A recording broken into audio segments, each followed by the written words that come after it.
හොඳයි. සාදු කියමු.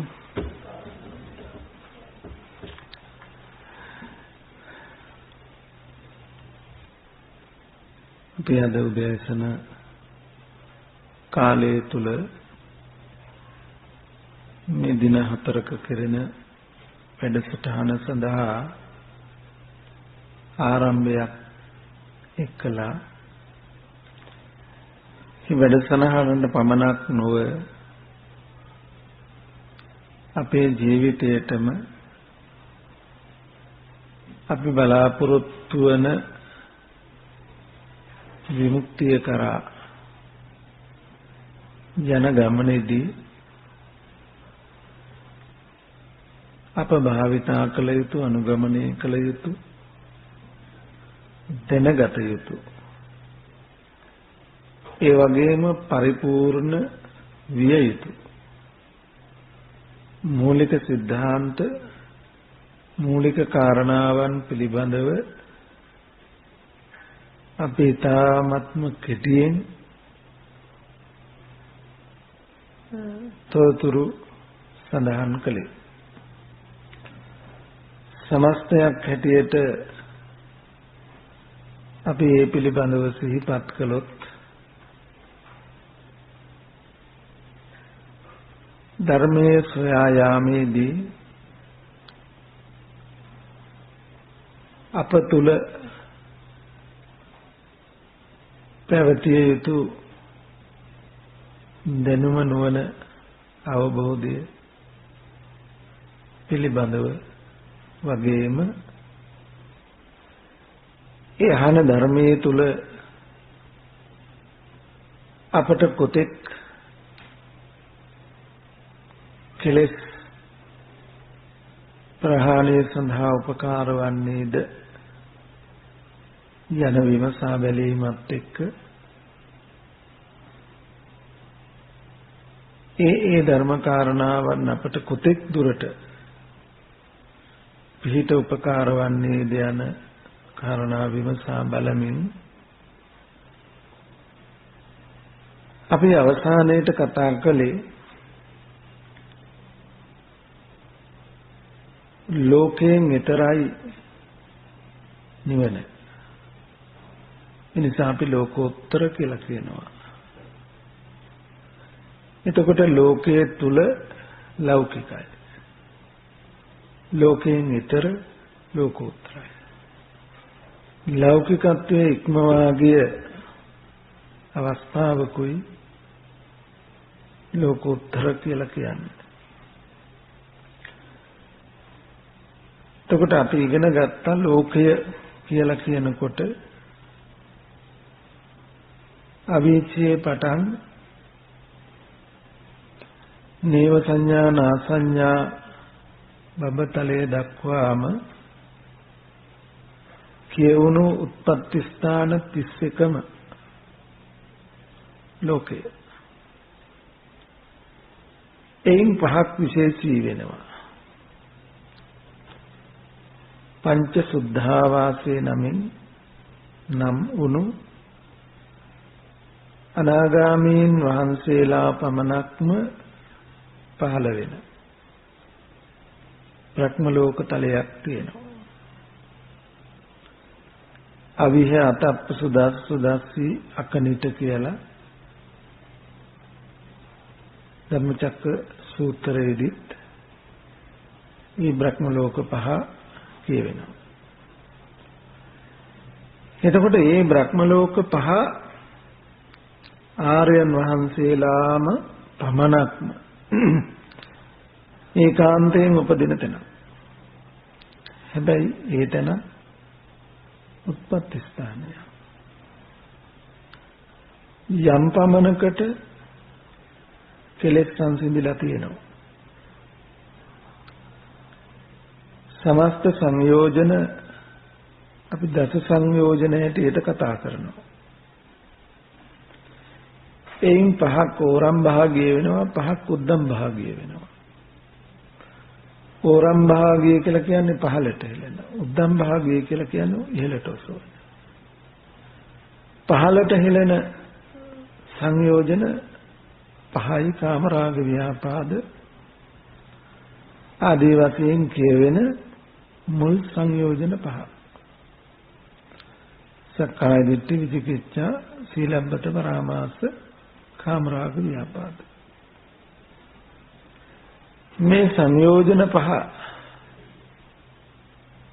සහ මුලින් ජීවා දමමිනුයි අනාගාමී බව ලබන්නේ. අනාගාමී බව ඉක්මවා මේ කියන්නේ උද්දම් භාගයේ සංයෝජන රූප රාග අරූප රාග මාන උද්ධච්ච අවිජ්ජා මේ සංයෝජන පහ බිඳ හරින්නට බැරි වුණොත් ඒවරම් භාගයේ සංයෝජන ප්‍රහාණය කළ උතුමන් වහන්සේට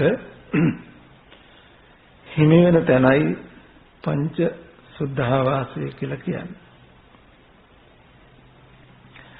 උපහච්ච පරිනිබ්බායි සසංකාර පරිනිබ්බායි අසංකාර පරිනිබ්බායි අන්තරා පරිනිබ්බායි උද්දං සෝතාකනිට ගාමී ආදී වශයෙන් අනාගාමීන් වහන්සේලා 5 නමක් පිළිබඳව කියවෙනවා.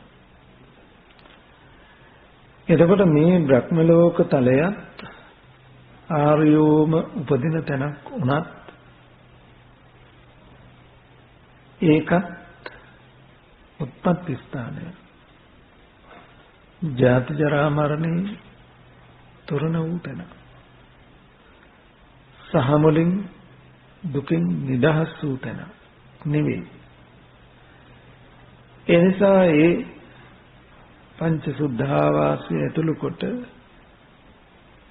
මේ 31 ස්ථානයම ලෝකය ධාම ලෝකෙ ඉක්මවා ගිහිල්ලා නැහැ. එතකොට නිවන කියලා කිව්වේ ඔය හැම තැනකින්ම ඉවත් වෙච්ච, ඊතර වෙච්ච තැන. එනිසා අපි ඊතර ගංගක ඊතර යුර හැටියට ඒ ටික නම් කරලා ඊතරට යන්න නම් දිය තරණය කළ යුතුයි. දිය තරණය කරන්න නම් මෙතර යුරට පැමිණිය යුතුයි කියලා කිව්වා. එතකොට මෙතර යුර කියනකොට කොතනද කියන අදහස අපි ටිකක් පැහැදිලි කරගන්න උත්සාහ කළා. මේ මෙතර යුරට ආසන්නයේද මම ඉන්නේ?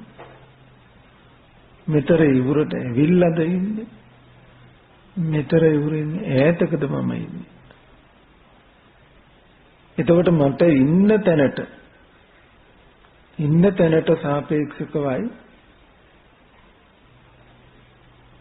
අපි එක්කෙනාගේ ගමන් මඟ පිළිබඳව තීරණය වෙන්නේ.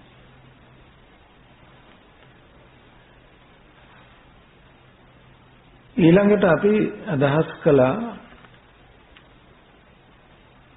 මේ මෙතර යුර යනු කුමක්ද? මෙතර යුරට සමීප වෙනවා කියන්නේ මොකක්ද කියන අදහස තේරුම් ගන්න. ඒ අනුව අපි ඉද බික්ඛවේ බික්ඛු යන වචනයට අනුව මේ ශාසනයේ මහාන කියන තැනින් අපි කතා කළා. එතකොට යම් කෙනෙක් මෙතර යුරට ඇවිත් ඊතර යුර දක්වා තරණය කරන කෙනා විතරද මේ ශාසනයේ මහාන?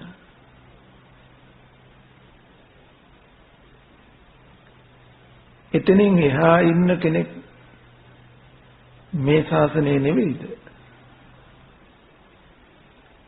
අපි විමසා බැලිය යුතුයි.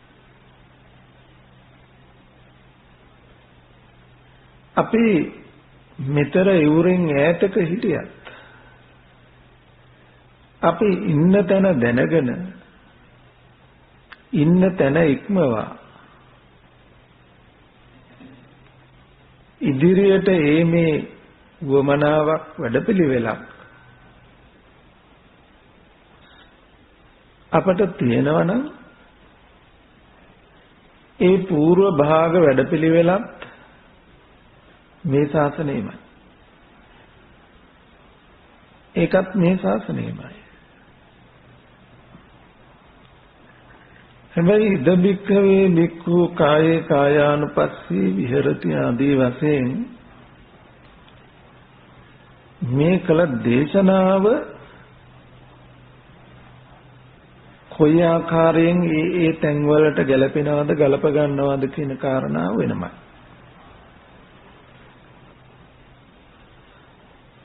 සතිපට්ඨානය ඔය කියන අවස්ථා දෙකටම යොදා ගන්න පුළුවන් බවක් තියෙනවා. මොකද මිශ්‍රක ප්‍රතිපදාව හැටියට මේ පිළිබඳව සංවාදශීලී වූ ගුණ ඇති උත්තමයන්ගේ අදහස වූ බව සතිපට්ඨාන අටුවා වැනි දේශනාවන් තුළ හොඳින් කියවෙනවා. කෙසේ හෝ වේවා අපි සතිපට්ඨානය ලෝකෝත්තර ප්‍රතිපදාවක් සේ වඩනවා කියනකොට ඒ බඳු තැනකට එන්නට ඕන කරන යහ දැක්ම සූත්‍රයෙන් බැහැරට නොගොස් සූත්‍රයේ තුලදීම බුදුරජාණන් වහන්සේ අපට පැහැදිලි කරලා දෙනවා. සත්තානං විසුද්ධියා ශෝක පරිද්ධවානං සමතික්ඛමාය දුක්ඛ දෝමනස්සානං අත්තගමාය. ඊළඟට ඥායස්ස අධිගමාය නිබ්බානස්ස සච්චිකිරියාය. ඥායස්ස අධිගමාය කියලා කියනකොට මාර්ගඵල. නිබ්බානස්ස සච්චිකිරියාය කියනකොට නිවන. එතකොට ඒ ප්‍රතිඵලය ලබන්න නම් සත්තානං විසුද්ධියා ශෝක පරිද්ධවානං සමතික්ඛමාය දුක්ඛ දෝමනස්සානං අත්තගමාය. ඒකාන්තයෙන් අනිවාර්යෙන් මේ ආනිසංස ටික අපේ ජීවිතේ බවට පත් වෙලා තියෙන්න ඕන. දැන් අපිට සත්තානං විසුද්ධිය සත්‍යයන්ගේ විසුද්ධිය පිණිස විසුද්ධිය කියලා කියනකොට නොකිලිති බව පිණිස මොනෙන්ද අපි කිලිති වෙන්නේ? රාගයෙන් කිලිති වෙනවා, ද්වේෂයෙන් කිලිති වෙනවා, මෝහයෙන් කිලිති වෙනවා. රාග ද්වේෂ මෝහය මූලයේ කරගත්ත තව බොහෝ ක්ලේශ ධර්මයන්ගෙන් කෙලෙසෙනවා. එතකොට සතිපට්ඨානය ඒ කෙලෙසෙන ධර්මයන්ගෙන් අත් මිදීම පිණිස නොකෙලසීම පිණිස. අපි උදේ කතා කළා ක්ලේශ ධර්මයන්ගේ අවස්ථා පිළිබඳව. ඒ ක්ලේශ ධර්මයන්ට ප්‍රතිපක්ෂව ගොඩනැගෙන වැඩපිළිවෙල පිළිබඳව ක්ලේශ ධර්මයන්ගේ ස්වභාවය ගත්තොත් අනුශේ පරිඋත්ථාන විතික්‍රම. ඒ ප්‍රහාණය පිළිබඳව අපි කතා කළා තදංග නික්ඛම්බන සමුච්ඡේද කියලා.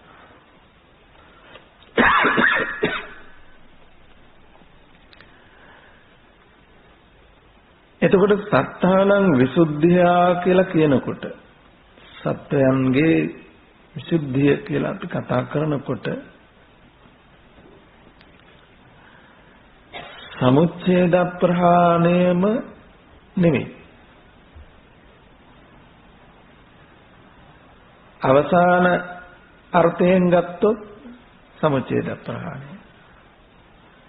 එතකොට යමෙකුට සමුච්ඡේද ප්‍රහාණයට එන්න පුළුවන් වෙන්නේ තදංග වික්ඛම්බන වශයෙන් භාවිතා කිරීමෙන්මයි. ඒ නිසා අපට මේ සිතේ නැගෙන සිතහා එක්වෙන ක්ලේශ ධර්මයන් ඒ ආකාරයෙන්ම පවතින්නට දී මේ මඟ භාවිතා කරන්නට බෑ.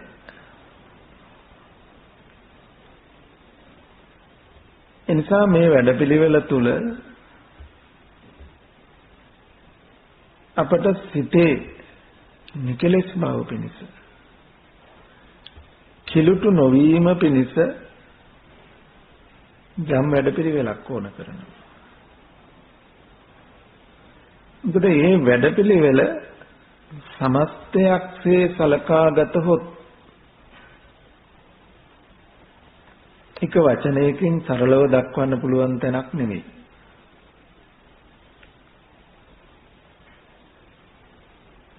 සිත අපිරිසුදු වුණොත් කුමක්ද වෙන්නේ?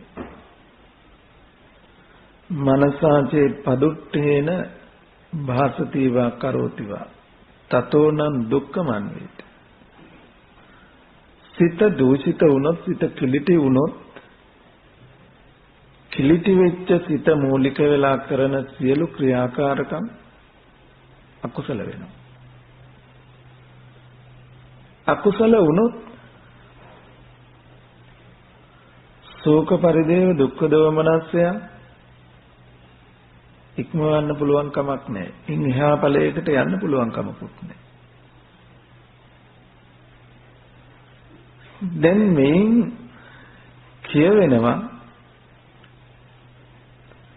මෙලව ජීවිතයේ පරිපූර්ණත්වයේ පිළිබඳව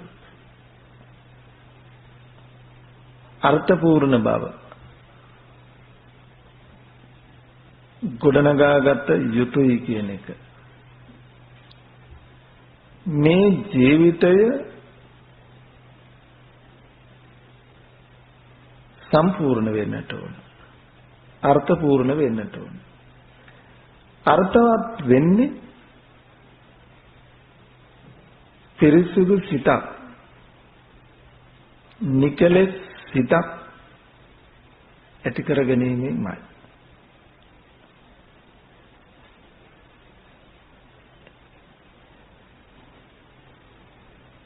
අපට භාවිතා කළ යුතු, වැඩි යුතු ධර්මතා දෙකක් ගැන කියවෙනවා. චිත්තං පඤ්ඤං ච භාවයං. සිත ප්‍රඥාවත් කියලා වැඩි යුතු ධර්මතා දෙකක් පිළිබඳව කියවෙනවා.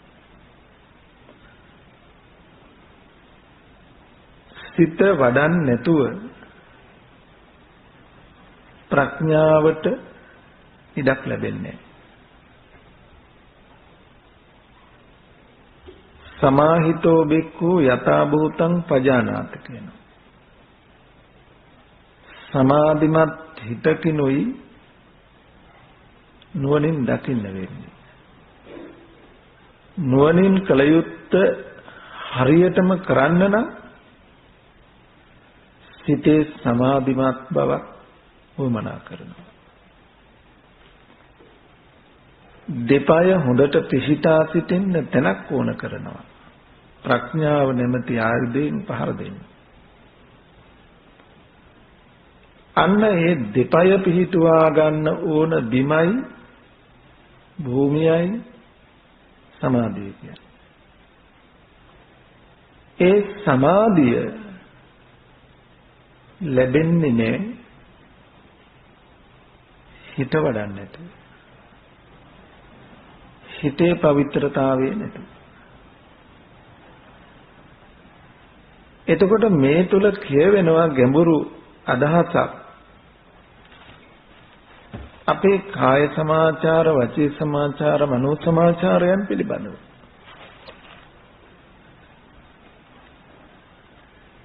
යම් දුරකට හෝ මෙන්න මේ සුදුසුකම් අපි අප තුළ ගොඩනගාගත යුතුයි කියලා නැවත නැවතත් කියන්නේ මේ හේතු නිසා.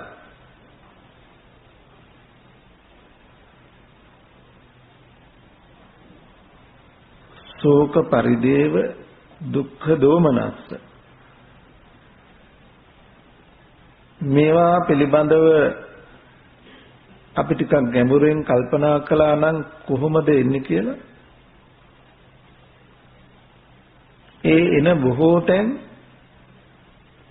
හිත කෙලසුණු තැන්වල කිලිටි වෙච්ච බවට ලැබෙන ප්‍රතිඵල වෙනවා.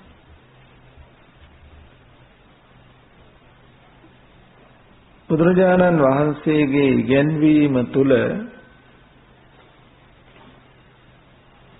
සතිපට්ඨාන දේශනාවෙන් ලැබිය යුතු පළමු ඵලයේ හැටියට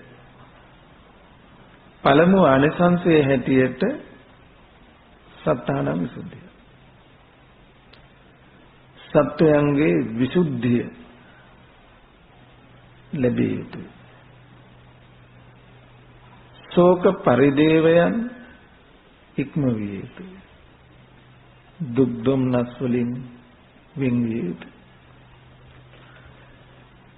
දැන් අපි මොහොතක් කල්පනා කළොත් අපිත් ජීවිතේ බොහෝ කලක් සතිපට්ඨානේ වඩලා තියෙනවා. සතිපට්ඨානේ භාවිතා කරලා තියෙනවා. සමහර කෙනෙකුට අවුරුදු 30ක් 40ක් 50ක් 60ක් වෙන්න පුළුවන්. අවුරුදු 2ක් 3ක් 4ක් වෙන්න පුළුවන්. ඊටත් අඩු කලක් හෝ වැඩි කලක් වෙන්න පුළුවන්. අපි භාවිතා කරලා තියෙනවා. දැන් භාවිතා කළා වූ සතිපට්ඨානය නිවැරදි නම් මේ ප්‍රතිඵල පිළිබඳව කිසියම් දැනීමක් ලැබිලා තියෙන්න ඕන. දැන් මගේ සිත කෙලෙස ගන්නෙ නැතුව මට ඉන්න පුළුවන්. එතකොට කෙලෙස ගන්නෙ නැහැ කියලා කියනකොට ඒක දැනුමක් නුවණක්. සිත කොහොමද කෙලෙසින්නේ? කෙලෙසන ධර්ම මොනවද? ඒ ධර්මයේ උපදින්නේ කොහොමද?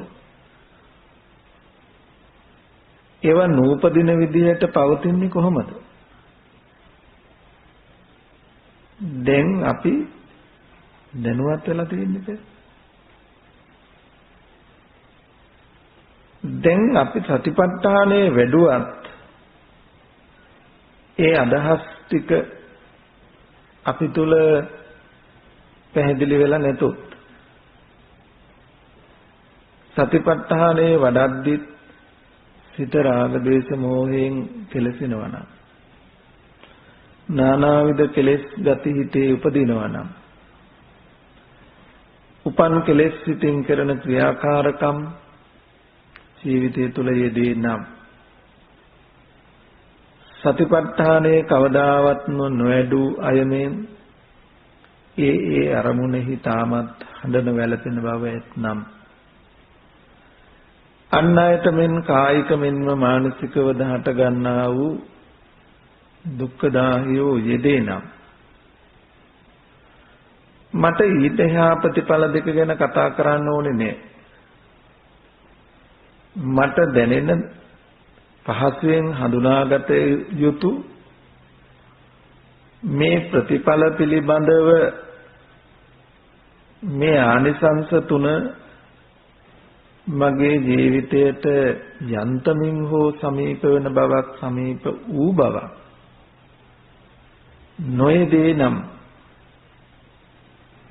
දැන් මම සතිපට්ඨානය කියලා යමක් වැඩුවා නම්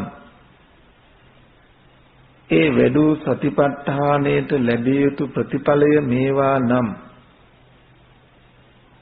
ඒ ප්‍රතිඵලය නොලැබුණා නම් අපි සතිපට්ඨානේ වඩලත්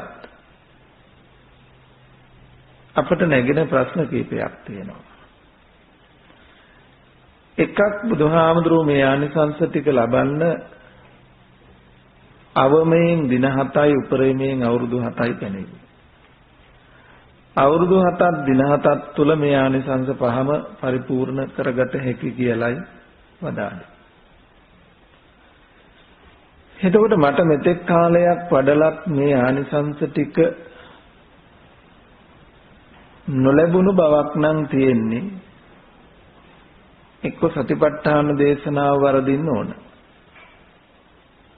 ඒක බුද්ධ දේශනාවක් නොවෙන්න ඕන. එක්ක බුදුහාමුදුරන්ට වැරදිලා තියෙන්න ඕන. එක්ක අපි සතිපට්ඨානය කියලා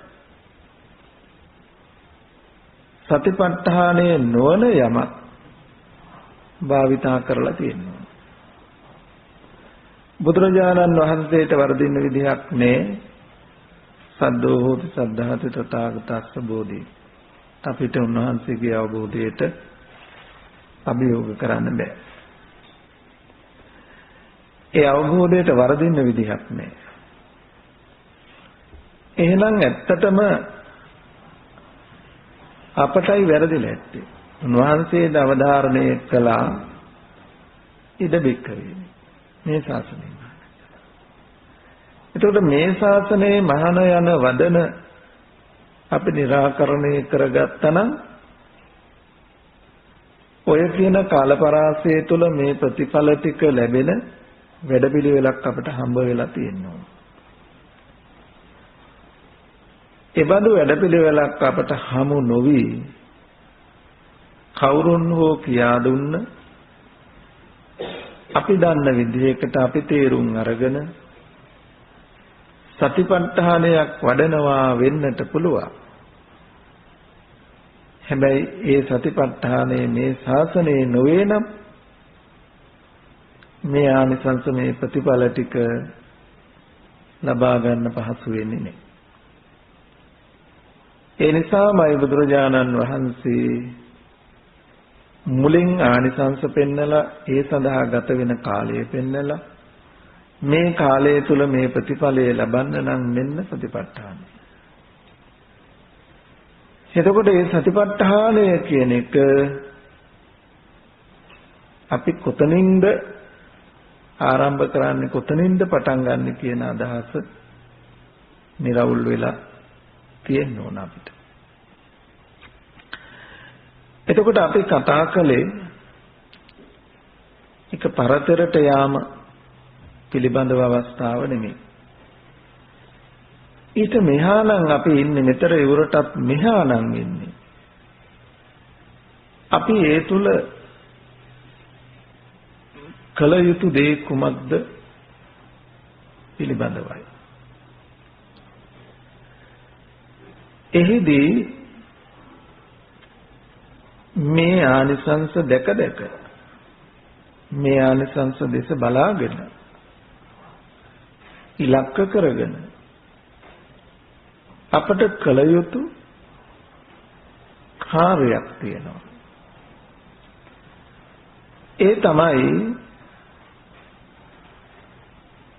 අපේ අඩුව සිහිය හා නුවණ කියන කාරණා දෙක. සිහි නුවණ සතෝච සම්පජාන. සිහිය හා නුවණ කියන කාරණා දෙක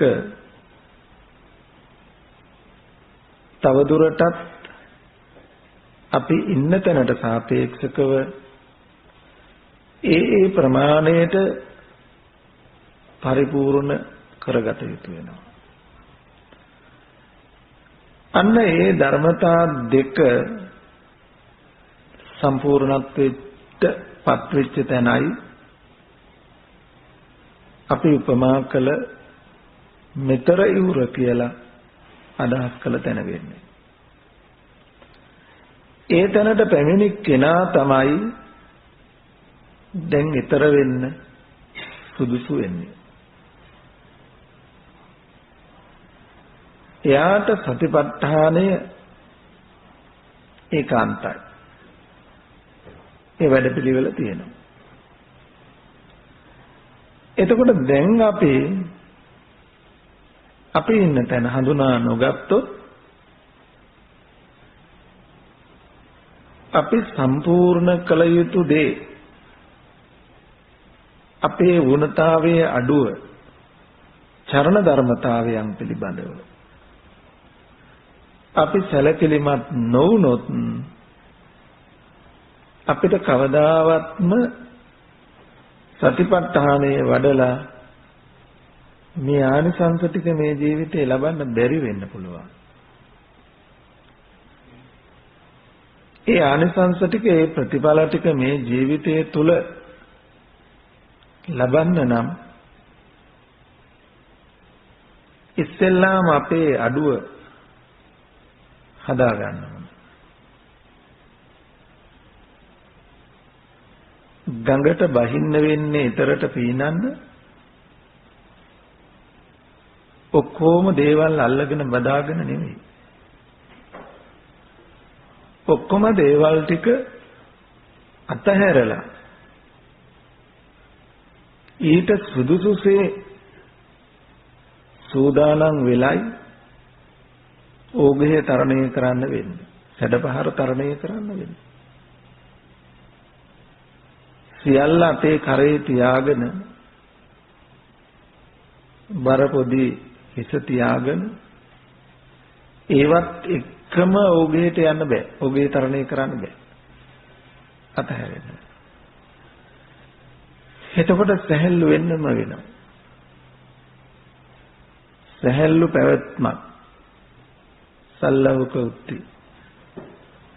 සැහැල්ලු පැවැත්මක් අපි හදාගෙන තියෙනවා. සැහැල්ලු පැවැත්මක් කියනකොට එන් මොකද්ද කියවෙන්නේ? සැහැල්ලු පැවැත්මක් කියනකොට ජීවිතය නානාවිද වූ දේට යොදවමින් පැවතියා නම් කිසියම් ආකාරයක මෙහෙයුමක් දමනයක් ඒ තුල වෙන්නට ඕන. භික්ෂු ජීවිතයක් හැටියට ගත්තොත් නම් කම්මාරාමතා වස්සාරාමතාදී සංගලිකාරාමතාදී වශයෙන් කියවෙන මෙබඳු දෙයින් වෙන් වෙච්ච ජීවිතයක් ගොඩ නැගිලා තියෙනවා.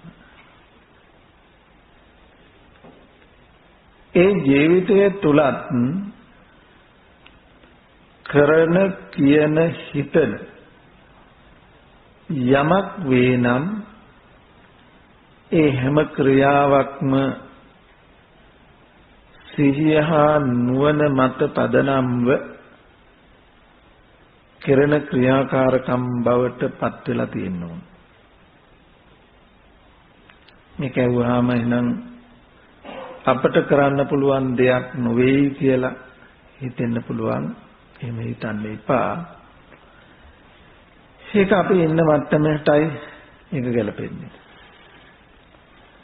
මොකද අපට මේ කය වචනය හිත මේට අනුරූපීව හික්මවා ගන්න මෙහෙවා ගන්න බැරි තැනක ලෝකේ අතහරිනවා කියන එක පහසු නෑ. ගුවන් යානයකින් ඉහළට යනවා වගේ නෙමෙයි අභ්‍යවකාශ යානයක් ඉහළ ආකාශයට යොමු කිරීම. ඒක මහා බලයක් යොදවලයි අභ්‍යවකාශ යානයක් උඩට යවන්නේ. ඒ වගේ මේ ලෝකය අතහැරලා ලෝක සීමාව ඉක්මවා යන්න එක විදිහකින් අපි කතා කළොත් ලෝකය අල්ලගෙන ලෝකයට එක්ක බැඳිලා යන්න හැදුවත් යන්න බෑ. යන්න නම් යන්න පුළුවන් විදිහට මේ බැමි ලියලා තියෙනවා. අල්ලපු තැන් අතහැරලා තියෙනවා.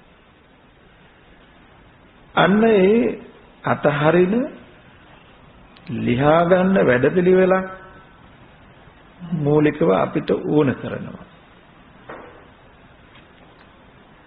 ඒ වැඩපිළිවෙලේදී මේ සිහිය හා නුවණ භාවිතා කරනවා කියනකොට මෙහි කියවෙන ගැඹුරු ධමයක් තියෙනවා. පටිච්ච සමුප්පාදේ නමින් කියවෙන උතුම් දේශනාව ඔබ අහලා තියෙනවා. ඒ දේශනාවේ අන්තර්ගතය අපි සරලව කෙටියෙන් ගත්තොත් ඒ දේශනාවක කියවෙනවා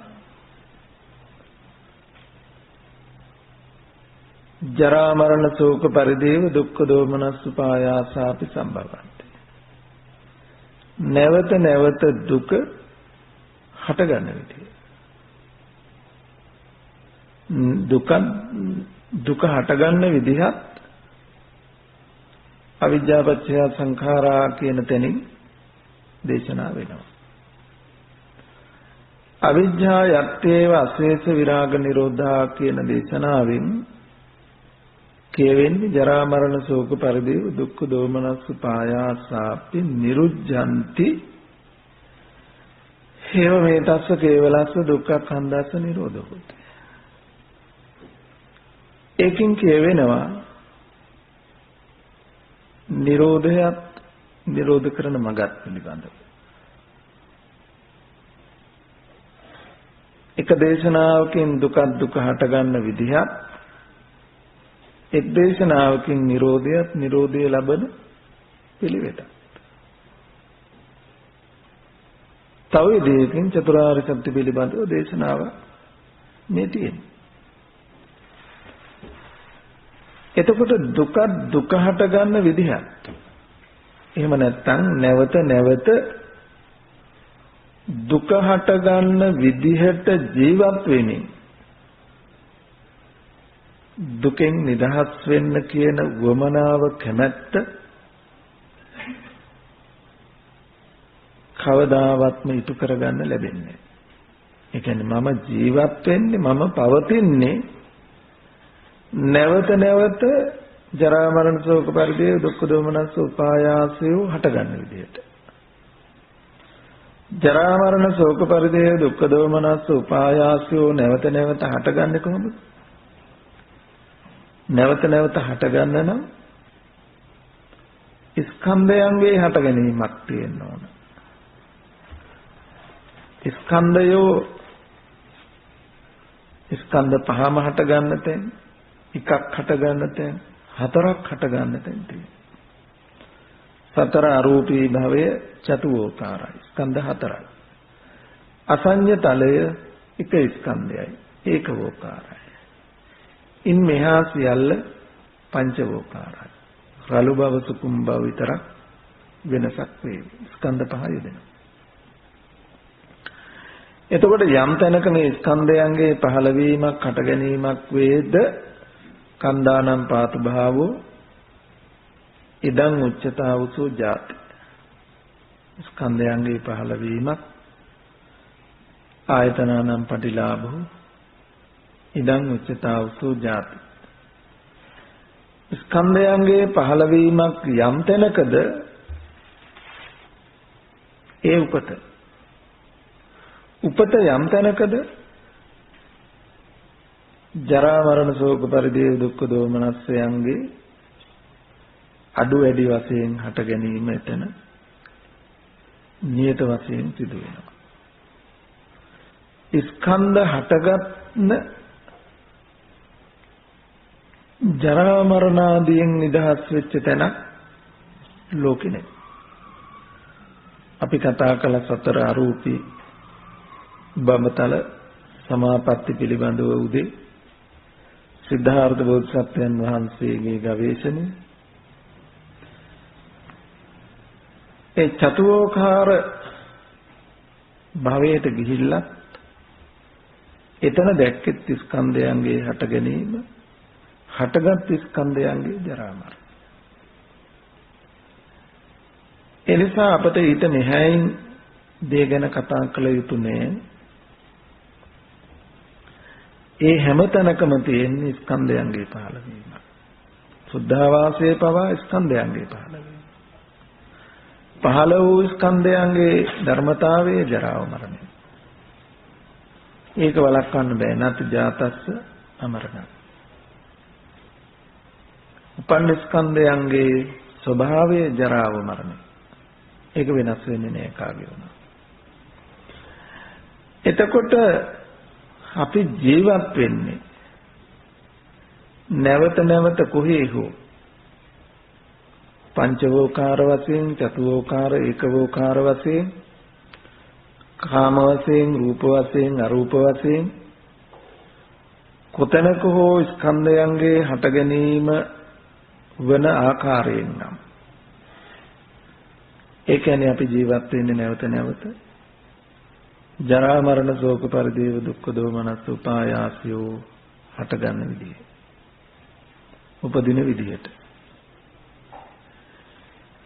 එතකොට තව දුරටත් මම එබඳු ජීවිතයක් ගෙවන ගමන් නිවන් පිණිස කියලා මොන හරි කරන්න පුළුවන්. ප්‍රාර්ථනාවක් තියෙන විලක්කයක් තියෙනවා. එතන. හැබැයි ප්‍රාර්ථනාව ඉලක්කය තිබුණට කරන ක්‍රියාකාරකම් ටික අවිද්‍යාව මුල් කරගත් සංස්කාර විශේෂයට නම් අයත් වෙන්නේ ප්‍රතිඵලයේ ජරා මරණ ශෝක පරිදේව දුක් දුන්නා. නිවන ජරා මරණ ශෝක පරිදේව දුක් දුම්නස්යන් හා මුසු වෙලා නැහැ. එතකොට අපි බලාපොරොත්තු වෙන දේ කවදාවත්ම මේ ගත වෙන ක්‍රියාකාරකම් තුල පිහිටලා ඉඳගෙන ලබන්න පුළුවන් එකක් නෙමෙයි. එනිසා අපි මේ ඉන්න පැත්ත, ඉන්න දිශාව, ඉන්න තැන අතහරින වැඩපිළිවෙලක් ඕන. අතහැරෙන වැඩපිළිවෙලක් ඕන.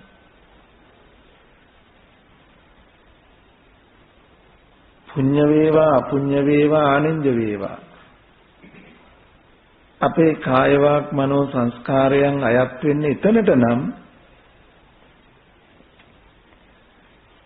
එතනදී ඒ කාය වාක් මනෝ සංස්කාරයන්ට අනුව ගොඩනගෙන පුඤ්ඤ අපුඤ්ඤ ආනෙන්ජ යන ත්‍රිවිධ සංස්කාරයන්ටම ලබා දිය හැකි ඉහළම ඵලය වෙන්නේ ස්කන්ධයන් උපදවාලීම පමණයි. ඒ ස්කන්ධයන් උපදවාලන තැන වෙනස් වෙනවා. අපුඤ්ඤාභි සංඛාරයට සතර අපායත්, පුඤ්ඤාභි සංඛාරයට මනුෂ්‍ය දිව්‍ය රූපී ආදී බ්‍රහ්ම ලෝකත්, ආනන්ජාභි සංඛාරයට අරූපී බ්‍රහ්ම ලෝකයේ තුලත් මේ ස්කන්ධ ජනනය කරනවා, උපදවාලනවා. එතකොට දැන් අපි දන්නවා ඒ ටික හටගත්තොත් ඒ උපත වුණොත් අපි හොයන ජරා මරණ, ශෝක පරිදේව, දුක්ඛ දෝමනස්ස ටික ලැබෙනවා මිසක් අපි හොයන නිවන හම්බ වෙන්නේ නැහැ. අපි හොයන දේ, අපේ ඉලක්කය, අපේ අරමුණ මෙතන ඉඳගෙන මේ මතේ, මේ සම්මතේ පිහිටලා ලබන්න පුළුවන් දෙයක් නෙමෙයි. හැබැයි අපේ ජීවිතය තාම පවතින්නේ අවිද්‍යාව මත ගොඩනැගෙන ක්‍රියාකාරකම් තුල. මේ තුල මේක කරන්න බෑ. ඒක ඉතු වෙන්නේ නෑ කවදාවත්. ඒ නිසා අපිට ඕන කරනවා පළමුව මෙන්න මේ අවිද්‍යාවට එරෙහිව නැගී සිටින්න. අවිද්‍යාවෙන් කෙරෙන ක්‍රියාකාරකම් වූ අපේ ජීවිතය වෙනසකටපත් කරන්න. අපි අපේ ස්වභාවික ජීවිතය කියලා හඳුන්වන්නේ අවිද්‍යාව මත ගොඩනැගෙන ක්‍රියාකාරකම් වලට. කායික, වාචික, මානසික සියලු ක්‍රියාකාරකම් අවිද්‍යාව මත ගොඩනැගෙන්නේ. ඒ බඳු ජීවිතයකට තමයි අපි ස්වභාවික ජීවිතය කියලා කතා කරන්නේ. එතකොට අපේ ස්වභාවික ජීවිතයේ බවට පත්වෙච්ච මේ ක්‍රමය, අවිද්‍යාව මූලික කරගත්ත මේ ජීවිතය වෙනසක් කරන්න ඕන. ඒ වෙනස කරගන්න උවමනාවක් නැතුව ඉදබෙක්ක වේ බික්කු මේ ශාසනය මහාන වෙන්න බෑ. එතකොට අපිට සිද්ධ වෙනවා අර ලෝකෝත්තර ප්‍රතිපදාවත් මේ ස්වභාවික ජීවිතයත් කියන දෙක අතරේ මෙහි අතහැරලා ඒ පැත්තට ලං වෙන අලුත් වැඩපිළිවෙලකට ජීවිතය මෙහෙවන්න. මේ ශාසනය මං හිතනවා අමාරු නම් අමාරු වෙන්නේ ඔය කාර්යය.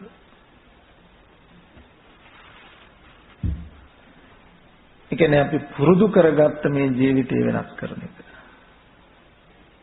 ජම්මෙට වඩා පුරුද්ද ලොකුයි කියලා කියනවා. එනිසා අපිට මේ හුරුව, මේ පුරුද්ද අතහැර දාලා අලුත් ආරම්භයක් ජීවිතයට එක්කලොත් අන්න අපි මේ ශාසනයට එන්න පටන් ගත්තා වෙනවා. මේ ශාසනයට ඇතුල් වෙන්න ආරම්භය ඇති කළා වෙනවා. කොහොමද ඒ ආරම්භය?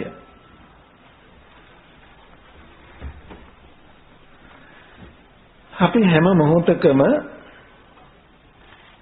විමසා බැලුවොත් එක්ක කායික ක්‍රියාවකට යොමු වෙලා, එක්ක වාචික ක්‍රියාවකට යොමු වෙලා, එක්ක මානසික ක්‍රියාවකට යොමු වෙලා. මේන් තොරනේ අපි. මේන් තොර අවස්ථාවක් කියදෙනවා නම් ඒ ගැඹුරු නින්ද. සිත භවාංගගත වූ මොහොත. ඉන් මෙයා හැම මොහොතක්ම ක්‍රියාකාරී. ඔය සකල විද ක්‍රියාකාරකම් වලට අවිද්‍යාව උපදෙස් දීලා තියෙනවා, අනුශාසනා කරලා තියෙනවා. ඒ මෙහෙයුම කරලා තියෙන්නේ, ඒ අන නිකුත් කරලා තියෙන්නේ ක්‍රියාවට අවිද්‍යාව නැමැති නපුරු ස්වාමියා. අවිද්‍යාව නැමැති නපුරු ස්වාමියා යටතේ අපි කාය වාක් මනෝ සියලු ක්‍රියාකාරකම් වල යෙදලා තියෙනවා. දාසියෝ බවට පත් වෙනවා.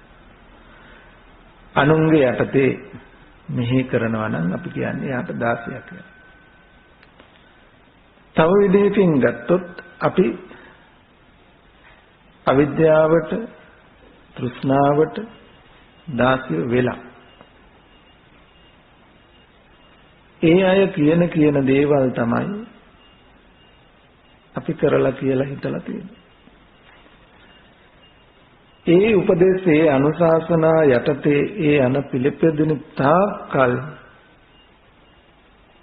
අපිට ඔය කියන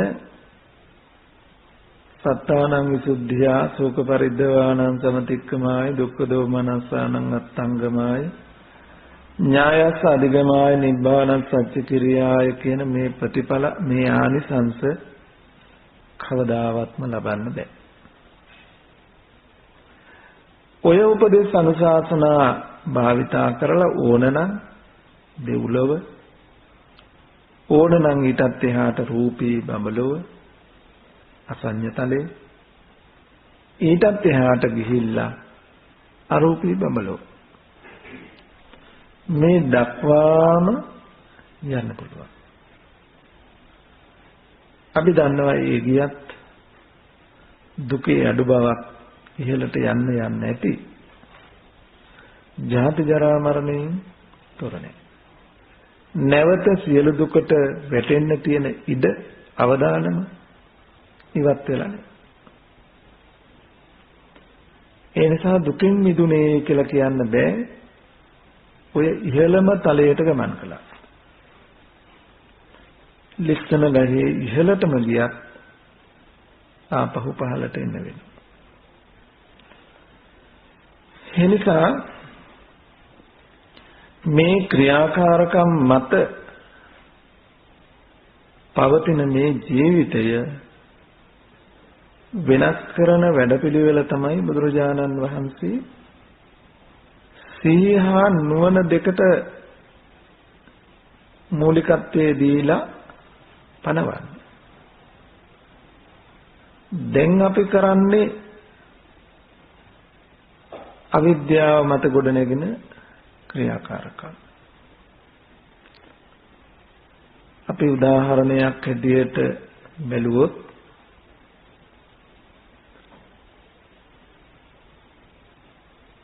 මේ මොහොතේ අපි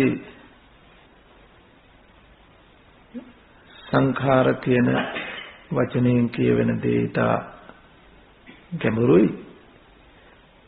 ඒත් අපට තේරෙන විදිහෙන් එක කායික ක්‍රියාව හැටියට වාචික මානසික ක්‍රියාවක් හැටියටගෙන කල්පනා කළොත් මේ මොහොතේ මා සතු කාය චලනයක් හෝ වේනම් කයේ කිසියම් ක්‍රියාකාරීත්වයක් වේනම් ඒ සියලු ක්‍රියාකාරීත්වයන් ගොඩනැගෙන්නේ අවිද්‍යාව මත. වචනේ ක්‍රියාකාරී බවක් වේනම් ඒකට මුල් වෙලා තියෙන අවිද්‍යාව. සිතින් යමක් සීකරන බවක් වේනම් ඊට මූලික වෙලා තියෙන්නේ විද්‍යාව. මොකද අපට සතිපට්ඨානය වඩනකොට මේ ටික තමයි ඉතා ගැඹුරින් අධ්‍යයනය කරන්න වෙන්නේ. ලෝකය හමු නොවන විදිහට රාග ද්වේෂ මෝහ ඇති වෙන ලෝකය හමු නොවන විදිහට රූපේ අරමුණු වෙන්නේ, වේදනාව අරමුණු වෙන්නේ, සිත අරමුණු වෙන්නේ, සංඥා සංඛාර අරමුණු වෙන්නේ කොහොමද කියලා හොයන තැන දක්වාම පැහැදිලි වෙන්නේ මේ අදහස් ටික. එතකොට යම් තාක්කල් අපේ ක්‍රියාවට ඒ නුවණ සිහි නුවණ යෙදිලා නැත්නම් ඒ තාක් ඒ ක්‍රියාකාරකම් අවිද්‍යාව මතයි ගොඩනැගිලා තියෙන්නේ. අපි නිදර්ශනයක් ගෙන බැලුවොත් මේ මොහොතේ මම මගේ පාය පාදය එහාට මෙහාට නවන බවක් දිගහරින බවක් වෙනවා. ශරීරයේ එහාට මෙහාට නමන හැරෙන බවක් වෙනවා. කිසියම් හෝ කායික ක්‍රියාකාරකමක් වෙනම් ඔබ සොයා විමසා බැලුවොත් ඇයි එහෙම වෙනසක් වුනේ කියලා? ඇයි එහෙම වෙනසක් කළේ ඒ ඉරියව්ව කියලා? සොයා බැලුවොත් ඒ ක්‍රියාවට මුල් වෙච්ච අවිද්‍යාව හෙළි වෙනවා. අපි අවිද්‍යාව ගැන කතා කරනකොට දුක නොදන්නාකම, දුකට හේතුව නොදන්නාකම, දුක්ඛ නිරෝධය නොදන්නාකම, නිරෝධ කරන මඟ පිළිවෙත නොදන්නාකම කියලා සතර අනුවණකමක් පිළිබඳව කියවෙනවා. එතකොට දැන් මේ කය චලනය කළ අවස්ථාව විමසා බැලුවොත් ඇත්තටම අපි ඒ කය චලනය කළේ, ඒ කියන්නේ ඉරියව්ව වෙනස් කළේ අපිට තේරෙන තැනකින් ගත්තොත් ඉරියව්ව වෙනස් කළේ ඇයි කියලා අපි එහාට හොයාගෙන ගියොත් අපි ඉරියව්ව වෙනස් කරලා තියෙන්නේ දුකෙන් මිදෙන්නමයි. දුකෙන් මිදෙන මඟ හැටියටයි, දුක්ඛ නිරෝධ ගාමිනී ප්‍රතිපදාවක් හැටියටයි අපි ඉරියව්ව වෙනස් කරලා තියෙන්නේ. එතකොට දුක්ඛ නිරෝධ ගාමිනී ප්‍රතිපදාවක් හම්බ වෙන්නේ දුක්ඛ සමුදයන් නිරෝධයත් පිළිබඳව දන්න තැනකමයි. ඒක දන්නා බවද නොදන්නා බවද කියන කාරණාව වෙනම විසඳාගත යුතු වෙනවා.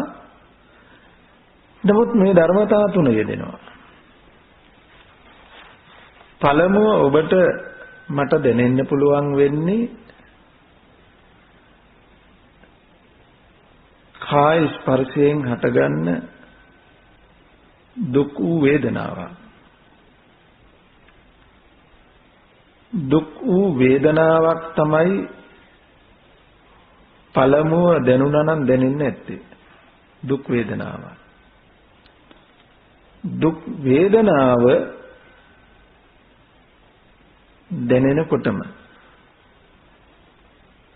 දුක් වේදනාව දැනෙනකොටම සිහිය හා නුවණ මදකම නිසා අසති අසම්පජාඤ්ඤ අසීය හා නුවණකම ඉදිරිපත් වීමෙන් අපිට ඇතිවෙච්ච වේදනාව, දුක් වේදනාව හම්බ වෙන්නේ කයේ තැනකින්. ඒ වේදනාව තියෙන්නේ මෙන්න මෙතනයි කියලා කයයි අපිට අල්ලලා දීලා තියෙන්නේ. වේදනාව සිතේ බව, ස්පර්ශයෙන් හටගත් බව, චෛතසිකයක් බව අපිට නුවණ නැහැ, දැනුම නැහැ. අපට හැමතිස්සෙම වේදනාව ඇති වෙනකොටම වේදනාව තියෙන්නේ මෙන්න මෙතන. දන හිස. කොන්දක්. මේ කයේ තැන ප්‍රකට කරවලා තියෙනවා. දැන් අපි බාර ගන්නවා ඒක. දැන් වේදනාව තියෙන්නේ මෙන්න මෙතන. වේදනාව පිහිටි තැනකුත් හම්බ වෙලා තියෙනවා. දැන් ඔය දුක හටගත්තේ මේ ඉරියව්ව නිසා. මෙහෙම හිටිය නිසා, මෙහෙම තියාගත්ත නිසා ගොඩක් නේ. දුකට හේතුවත් ඒ පැත්තෙන්මයි පෙන්වන්නේ. දුක්ඛ නිරෝධයත් එහෙටම යනවා. ඒ ඉරියව්ව වෙනස් කළොත්. ඒ පැවැත්ම වෙනස් කළොත්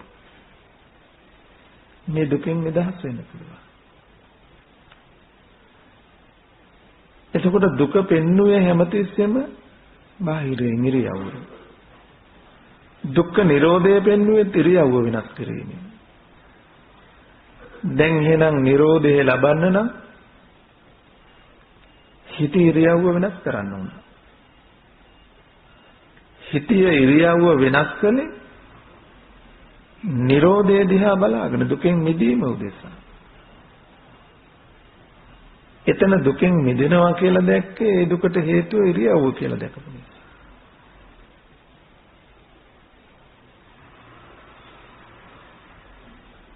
ඒ ඉරියව්ව දුකට හේතුව හැටියට පෙනුනේ දැනෙච්ච දුක කයට වූ අයිති වූවක් ඒ දැකපු නිසා. දැන් බලන්න දුකක් හම්බ වෙලා දුකට හේතුවක් හම්බ වෙලා දුක නිරෝධයත් හම්බ වෙලා නිරෝධ කරන පිළිවෙත හැටියටයි අපි කය ඉරියව්ව වෙනස් කරලා තියෙන්නේ. හැබැයි ඒක දුක්ඛ නිරෝධ ගාමිනී ප්‍රතිපදාවක් උනේ නේ. ඇයි වෙනස් කළ ඉරියව්වම නැවත වතාවක් ඒ දුකම හදලා දුන්නා. ඒ ඉරියව්වද නැවත දුකක් බවට පත් වෙලා නැවත නැවතත් ඒ ඉරියව් වෙනස් කරමින් සැප හොයන්න ඕන වුණා. කවදාවත් අපි දුකින් මිදුනේ නෑ. අපි හැමදාම සැප හොයලා තියෙනවා. සැපයි කියලා දකින තැන සැප හොයාගෙන දිව්වා. හැබැයි කවදාවත් සැප හම්බ වෙලා නෑ. එතකොට අපේ ජීවිතය මෙන්න මේ විදිහේ අවිද්‍යාපච්චය සංඛාර අවිද්‍යාව මත කෙරෙන ක්‍රියාකාරකම් වෙලා. එතකොට ඔය ක්‍රියාකාරකම් පුණ්‍ය කරගන්න පුළුවන් ආනන්ද කරගන්න පුළුවන්. වැඩි දියුණු කරගන්න පුළුවන්. ඒ තුනටම අවිද්‍යාව නම් මූලික වෙලා. පංච සුද්ධාවාසයට ගියත් යන්න උනේ අවිද්‍යාව අවසන් නොවුණු නිසාම. අනාගාමී සිතේ පවා අවිද්‍යාව අවසන් වෙලා නැහැ. රහත් මාර්ගේනුයි ඒ අවිද්‍යාව නැමැති සංයෝජනේ අනුශේ ධර්මේ සිඳෙන්නේ. එතකොට දැන් අපිට මේ බඳු පැවැත්මක ජීවිතයේ මෙහෙවන ගමන් නිවන් දකින්න කියලා සතිපට්ඨානයක් වඩන්නද? මේ ස්ථාවරයන් අතහරින්න වෙනවා. මේ ගෙවෙන ස්වභාවිකයි කියන ජීවිතයට සමුදෙන්න වෙනවා. යම් දුරකට එතනින් වෙනස් ආකාරයක ජීවිතයක් ගොඩනගන්න වෙනවා. අන්න ඒ සඳහා ඇරඹුම සිහියා නුවණ මත තීරණය වෙන්නේ. දැන් ඔබට පුළුවන් වුණොත් මේ කය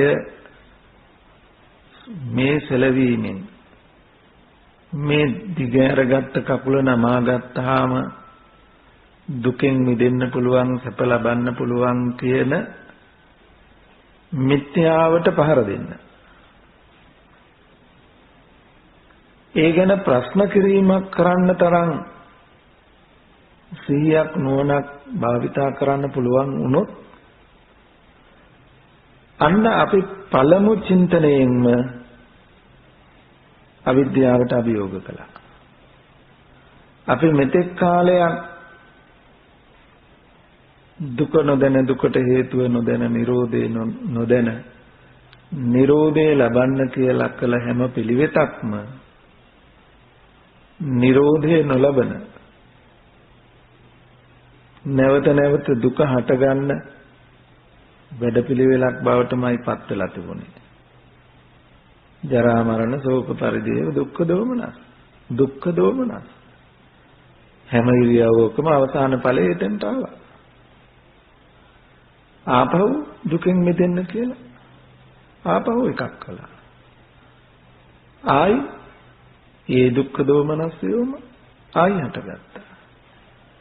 ඉවර වුණේ නෑ. එනිසා දැන් අන්න ඒ වැඩපිළිවෙලට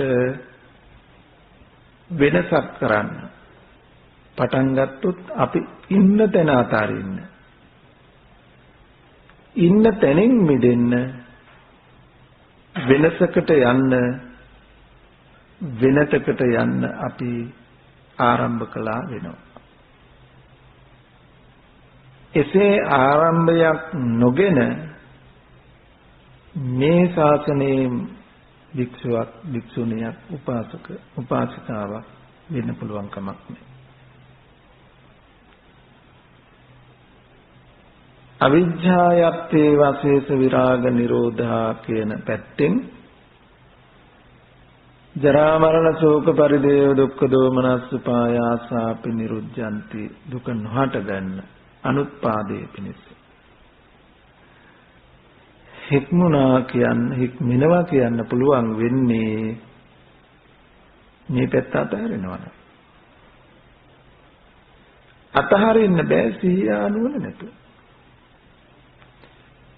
අන්න එතනදී අපි කරන හැම ක්‍රියාකාරකමකටම මෙතෙක්කල් අවිද්‍යාව නායකත්වයේ අනුශාසකත්වයේ උපදේශකත්වයේ සැපෙවුවා නම් දැන් ඒ උපදේශකයා ඉවත් කරලා අනුශාසකයා ඉවත් කරලා සිහිය හා නුවණ කියන කාරණා දෙක අනුශාසකයා බවට මෙහෙවන්නා බවට පත් කරගත්තොත්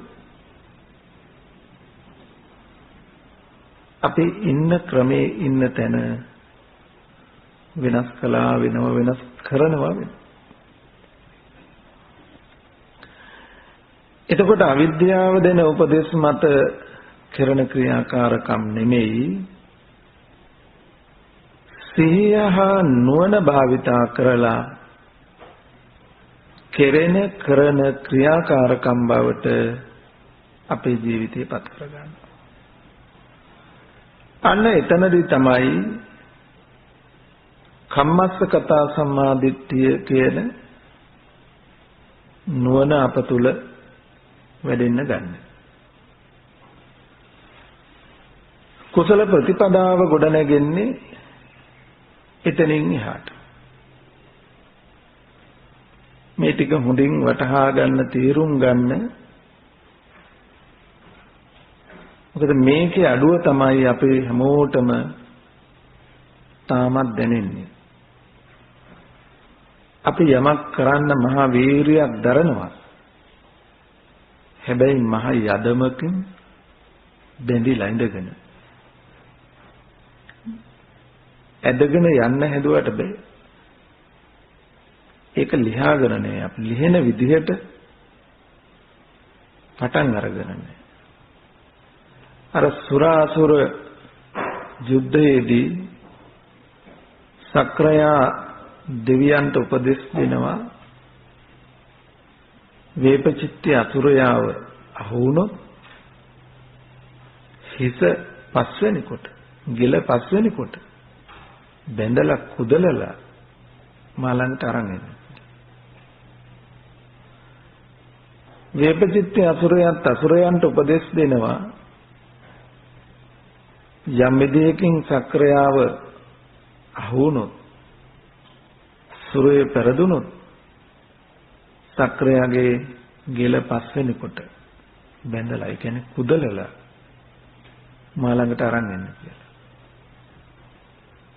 එදා ඒ යුද්ධයෙන් අසුරය පරදිනවා. වේපචිත්තේ අසුරයව බැඳලා කුදලගෙන සක්‍රය ළඟට අරගෙන. දැන් මේ බැඳුම මහ පුදුම බන්ධනයක්. අසුරයා හිතුවොත් දෙවියෝ සැහැසී නපුරුයි. අසුරයමයි දැහැමි නිවැරදි කියලා ඒ හිතනකොටම ගැට තද වෙනවා. අසුරයා හිතුවොත් දෙවියෝමයි දැහැමි. දෙවියෝමයි නිවැරදි. අසුරයමයි වැරදි අදහැමි කියලා හිතනකොට ගැටෙලි වෙනවා. හිතන පිළිවෙලට ගැට තද වෙන ගැට ලිහෙන බන්ධනයක්. අපි ඔක්කොම බැඳලා ඉන්නේ ඒ වගේ බන්ධනයක. හිතන විදිහට තමයි බැඳෙන්නේ ලිහෙන්නේ. යෝනිසෝ මනසිකාරය අයෝනිසෝ මනසිකාරය කියලා කියන්නේ ඒ බැඳෙන හා ලිහෙන චින්තන විදි දෙක. අයෝනිසෝ මනසිකාරයට බන්ධන ගැට ගැහෙනවා. සසරේ බැඳෙනවා තව. යෝනිසෝ මනසිකාරය කියලා යමක් අපි තේරුම් ගත්තොත් ඒකෙන් වෙන්න ඕන ලිහෙන එක. නිදහස් වෙන එක.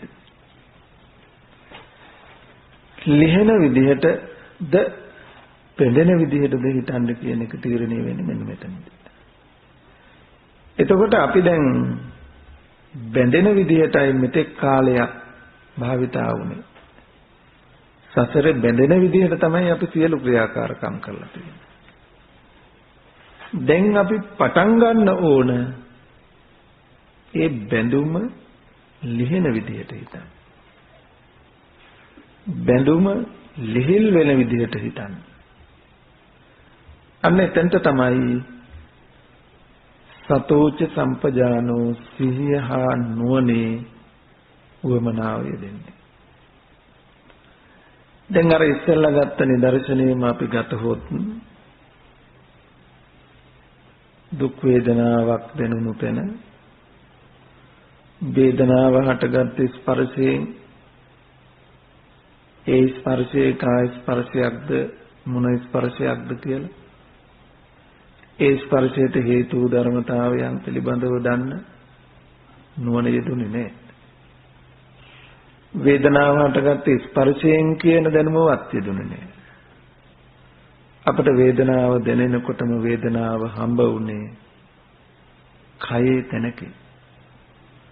මේ වේදනාව තියෙන්නේ මෙන්න මෙතනයි කියලා ඇඟිල්ල දික් කරලා අල්ලලා බලන්න පුළුවන් තැනක් හම්බ වුණේ. ඒක ඇඳලා පෙන්වන්න පුළුවන් තැනකින් වේදනාව හම්බ වුණේ. දැන් බලන්න වේදනාව කය තමයි තියුවක් වෙලා. කයේම එකක් වෙලා. ඒක චෛතසික ධර්මයක්, හිතේ උපදින ධර්මයක් වෙලාම නැහැ. කයේම වෙලා. එතකොට මේ බඳු තැනක යෙදුණු ඒ ධර්මතාවය වෙනස් වෙන විදිහට සිහිය නුවණ භාවිතා කරන්න වෙනවා.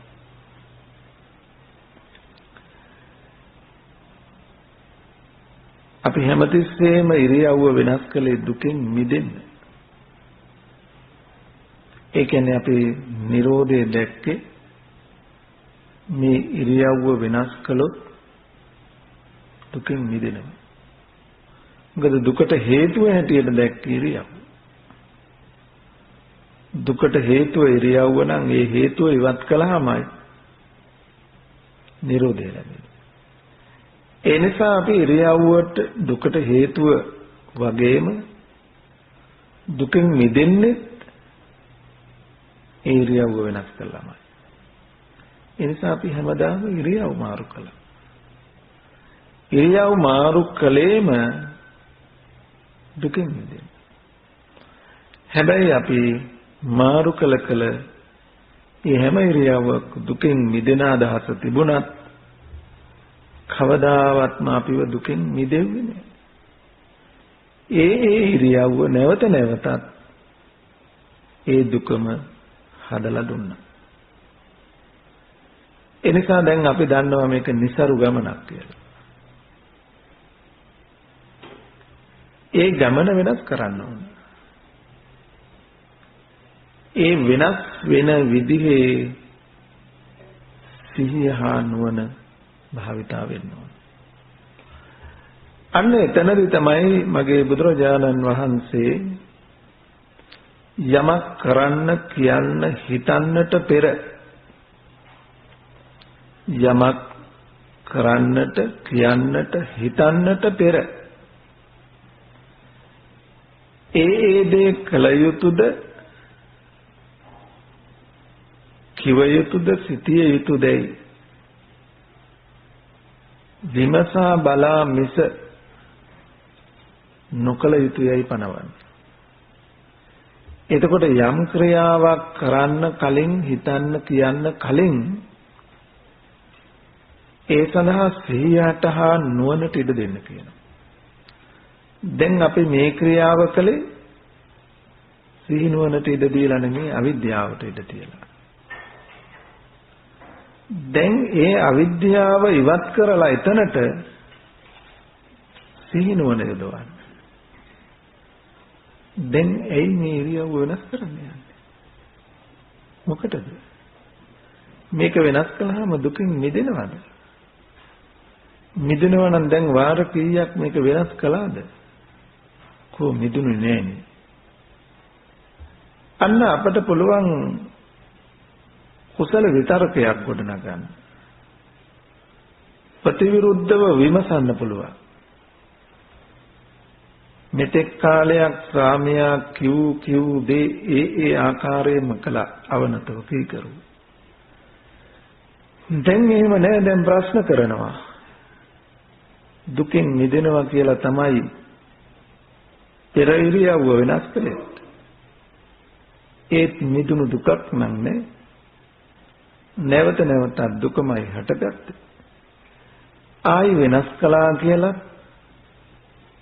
දුකෙන් මිදීමක් නම් වෙන්නේ නෑ. ආපහු මේ දුකම නැවත හටගනී. එතකොට තමන්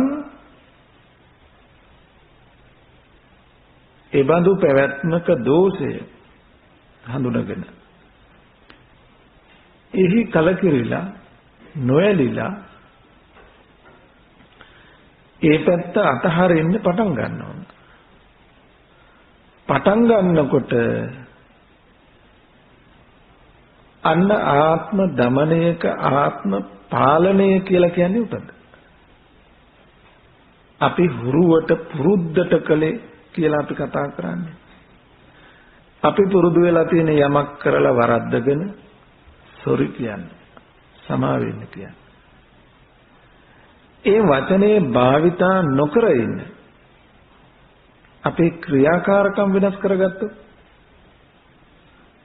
වරද්දලා වැරදීම් වෙලා සමා වෙන්න කියනවට වඩා හොඳයි වරදින් නැති පැවැත්මක් හදාගත්තා. අන්න ඒ වරදින් නැති පැවැත්මක් හැදෙන්න නම් සිහිය හා නුවණ දෙක භාවිතා වෙන්න ඕන. සිහිය හා නුවණ. සිහි නුවණ. අවිද්‍යාවෙන් කළ කාර්ය කෘත්‍ය වෙනුවට සිහිය හා නුවණ යොදන්න. දැන් කරපන් කිව්වට නැගිටපන් කිව්වට ඇවිදපන් කිව්වට කාපන් දීපන් කියලා උපදෙස් ලැබුණට ඒවා බාරගන්නේ නැහැ. ඒ උපදෙස් පිළිපදින්නේ නැවත ප්‍රතිප්‍රශ්න කිරීමක් කරලා ඇයි මොකටද? නැගිට්ට කියලා, ඇවිද්දා කියලා, කෑවා කිව්වා, බිව්වා කියලා, ඉරියව් වෙනස් කළා කියලා දුකින් මිදෙනවද? මිදුණාද? ඒ උපදේශයට අනුකූල වෙන්නේ නැහැ, අවනත වෙන්නේ නැහැ. දැන් එතනදී අපිට හම්බ වෙනවා අන්ත දෙකක්. අන්ත දෙකක් හම්බ වෙනවා එතනදී. එකක් ඒ දෙන උපදේශ අනුවම සැප ලබන්න කියන අදහස. මොකද ඉරියව් වෙනස් කරේ සැප ලබන්න. දුකෙන් මිදෙන්න. ඒ සැපයම අපේක්ෂාවෙන් ඒ උපදෙස් පිළිපදිමින් කටයුතු කළොත් අපට හම්බ වෙන්නේ කාමයේ අනුව යන පැවැත්ම. සැපයට කැමති ඒ කැමැත්ත අනුව තමයි මේ ජීවිතය මෙහෙවාගෙන යන්නේ. කැමති දේ ඉටු නොවීම, කැමති ආකාරයෙන් නොපැවැත්ම මත නැවත නැවත දුක්ඛ දෝමනස්යන්ගේ හට ගැනීම අත් වෙනවා. ඒක පැත්ත. දැන් අපි නෑ උපදේශ පිළිපදින්නේ. මං නැගිටින්නේ. මං ඇවිදින්නේ. මං කන්නේ නෑ. බොන්නේ නෑ කියලා අවිද්‍යාවට එරෙහිව මම අවිද්‍යාවෙන් දෙන උපදේශ පිළිපදින්නේ කියලා දැඩි වුණොත් අපි වැටෙන්නේ අත්කිලමතාන යෝගයට. හිතියටත් වඩා නරක තැනක් වෙනවා. අපි ඔය අන්ත දෙකටම නොයැටෙන මැදින් යන වැඩපිළිවෙලක් තමයි භාවිතයට ගත යුත්තේ. දැන් අපට ඉරියව්ව වෙනස් නොකොට ඉන්න පුළුවන් කාලපරාසයක් තියෙනවා.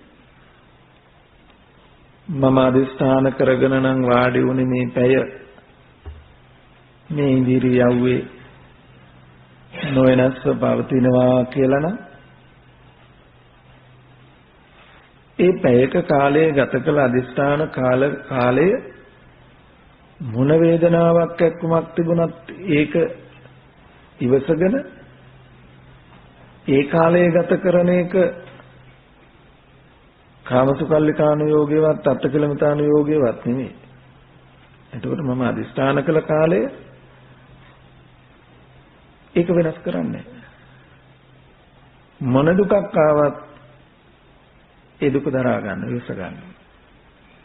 නිකලස් කෙලිපු නොවි.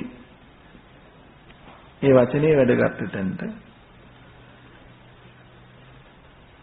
එතකොට දැන් අපිට අන්නේ මධ්‍යස්ථ තැන හඳුනා ගන්න වෙන්නේ මෙන්න මේ අන්ත දෙකට නොඇති මේ පූර්ව භාග වැඩපිළිවෙල සකසා ගන්න. ඒ අනුව අපි යමක් කරන්න කියන්න හිතන්න කලින් දැන් ක්‍රියාවට අන ඇවිල්ලා හැබැයි කරන්නේ නැහැ. ඒ ආපු උපදේශයේ පිළිබඳව නැවත විමසා බැලීමක් කළා. කල යුතුයද? නෑ, කල යුතු නෑ. කරන්නම ඕන නම් ඒක කොහොමද කරන්නේ? ඒකට නව අර්ථයක් හදා ගන්න ඕන. නව අර්ථයක් හදාගෙන ඒ අර්ථය දිහා බලලයි මේ ක්‍රියාව කරන්නේ.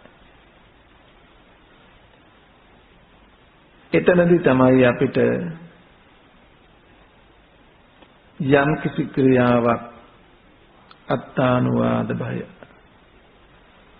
තමාට තමා තුළින් අපවාද ගෙන එන ක්‍රියාකාරකම් බවට පත් නොවිය යුතුය.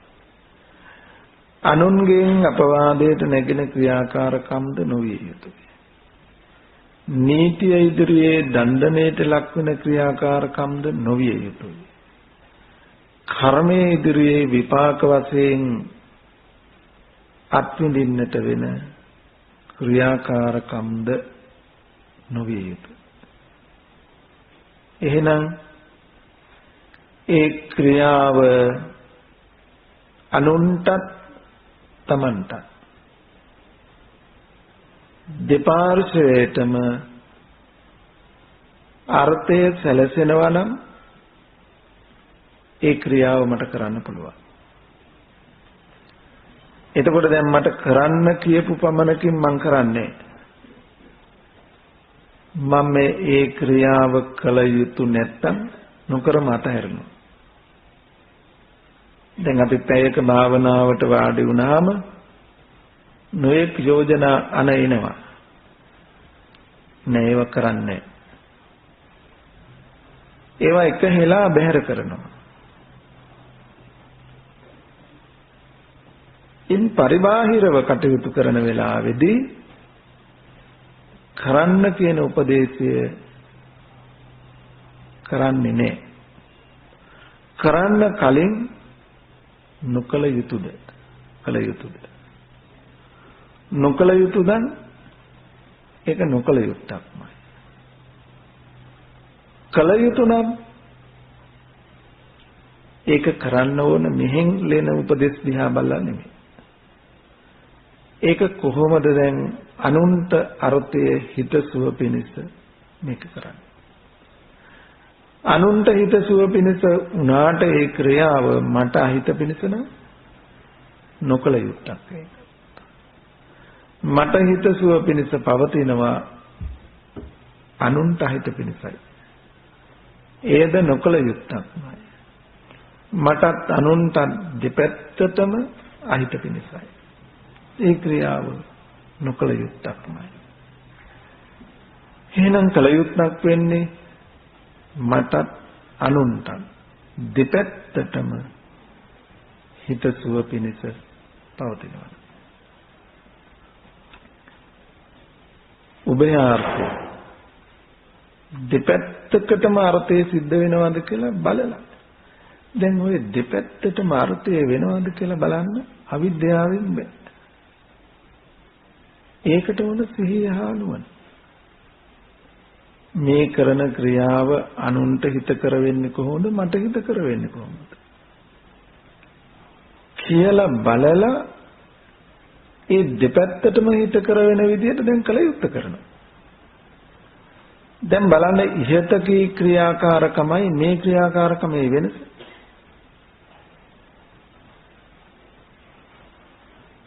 දැන් අර ස්වභාවිකයි කියපු ජීවිතෙන් අපි මිදිලා. දැන් කිසිදු ක්‍රියාකාරකමක් නැහැ. සිහිය හා නුවණ නොවේද? හැබැයි ඉතින් ඒක ලේසිනේ පහසුනේ. එතකොට ඔබට දැනෙනවා නම් මේ ක්‍රියාව හරි අපහසුයි කියලා. මේ රළු ක්‍රියාකාරකම් ටික මෙහෙව ගන්න අමාරුයි කියලා හිතෙන මානසික ස්වභාවයක් නම් තියෙන්නේ. අර ලෝකයෙන් ඈතර වෙන තැනක තියෙන සතිපට්ඨානය ලෝකයේ අතහරින සිහි නුවණ කියන එක මිට වඩා අමාරු. මේක මේ රළු තැන පිහිටන්න බැරි කෙනෙකුට ඒ බඳු තැනක පිහිටනවා කියන එක ඒ බඳු තැනක සිහි නුවණ පවත්වනවා කියන එක ලේසි නෑ. දැන් අපි මෙතන මේ සුදුසුකම මේ වෙනස හදාගත්තේ නැතිකම නිසායි සතිපට්ඨානයේ පිළිබඳව කියවුණු ආනිසංස ටික අපේ ජීවිතයට තාමත් නොලැබුණා නම් නොලැබුණා. ඒ ආනිසංස ටික මේ ජීවිතේම ලබන්න නම් මෙන්න මේ වෙනස මේ ජීවිතය තුල කළ යුතු වෙනවා. අපි මේවා නොඅසපුවා නෙමෙයි වෙන වෙන වචන වලින් මේක අහලා තියෙන්නේ.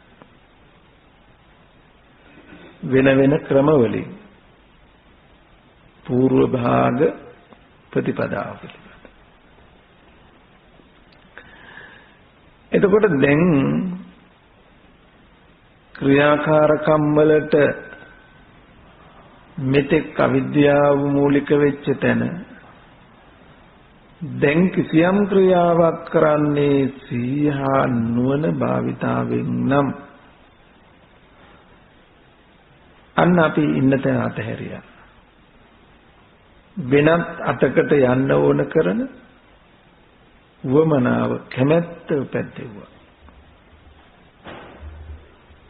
උතන අතහරින්න නැතුව උතන වෙනස පටන් ගන්න නැතුව ජරා මරණ ශෝක පරිදේව දුක්ඛ දෝමනස්ස උපායාසාපි නිරුද්ධಂತಿ කියන දුක නොහට ගන්න අනුත්පාදේ නිරෝධේ ඒ පැත්ත වජනය කරන්න බෑ. මෙහි අත්හරින්න නැතුව. දැන් ඔන්න ඔය අත්හරින වැඩ පිළිවෙල තමයි මේ බුදුරජාණන් වහන්සේ අපට මෙතර ඉවුරට එන්න. ඊතර වෙන්න ඕන තැනට එන්න මේ පනවන්නේ.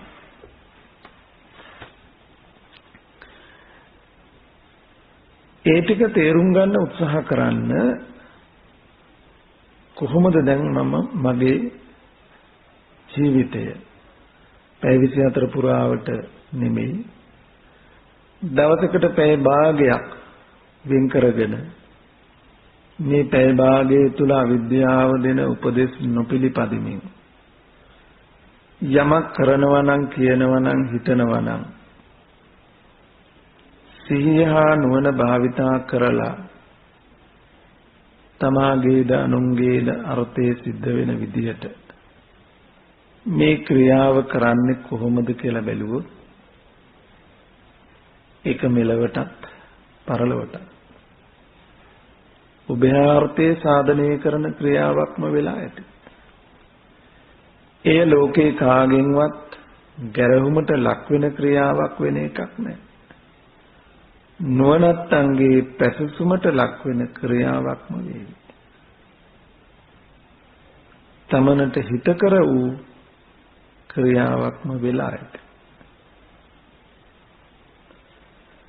හැබැයින් දවසකට පැය කාලක් භාගයක් වෙන් කරගෙන අවිද්‍යාව දෙන උපදේශ මත කෙරෙන ස්වල්ප වූ කාය චලනයක් හෝ නොකොට යමක් කළ යුතු නම් එයි කරන්නේ. මොකටද කරන්නේ?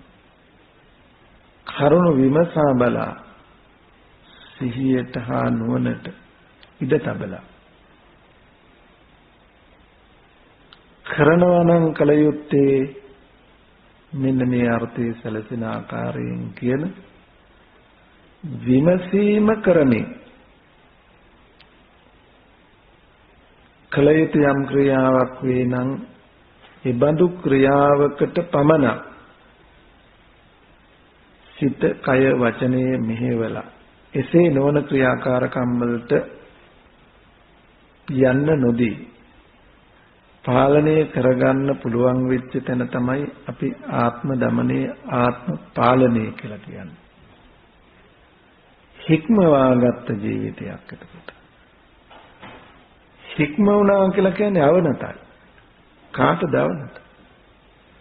මෙතෙක් කාලයක් අවිද්‍යාවටයි අවනත වෙලා හිටියේ. දැන් සිහිය හා නුවණට අවනතයි. සිහිය නුවණ තෝරා බේරා දෙනකම් ක්‍රියාවට යන්නේ නෑ. එතකොට මෙන්න මේ කාරණාව නැවත නැවත කිව යුතුනේ. ඒ සඳහා නිදර්ශන එකතු කරගෙන එයි මම වචනයක් පිට කළේ මෙබඳු කතා බහක යෙදුනේ ඇයි කියලා බැලුවොත් එතනක් තිබිලා ඇති ඔය අවිද්‍යාවේ මූලිකත්වය. ඔබ යමක් හිතනවා නම් ඒ හිතන තැන අවිද්‍යාව පසුපසින් ඇති. ඒ අවිද්‍යාව මෙහෙවන ක්‍රියාකාරකම් හඳුනාගෙන ඉන් අත්මිදී සිහි නුවණ භාවිතාවෙන් කෙරෙන ක්‍රියාකාරකම් මත ගොඩනැගෙන කාය වචී මනෝ සමාචාරයන්ගෙන් යුක්ත ජීවිතයක අපේක්ෂාවයි පළමුවෙන්ම කියවෙන්නේ. මෙන්න මේ සුදුසුකම හදාගත්ත සපයගත්ත කෙනෙකුට සුදුසු ඊටහාට දෙයක් කරන්න. දැන් රළු වූ කාය වාක් මනෝ ක්‍රියාකාරකම් තුල මෙහෙවන්න සිත දමණය වෙලා පාලනය වෙලා ඒ සිතේ මෙහෙව මත කෙරෙන ක්‍රියාකාරකම් බවට කාය වාක් මනෝ ක්‍රියාකාරකම් මෘදු වෙලා මෘදු බව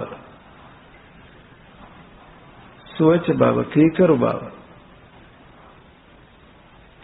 කරණීයමෙත් සූත්‍රයෙන් කියවෙන ගුණාංග ටිකයි ඒ තුල වැඩෙන්නේ. ඒ ගුණාංග ටික නොවඩා අසම්පූර්ණව අපට හදිස්සිය තිබුණට ඕනකම තිබුණට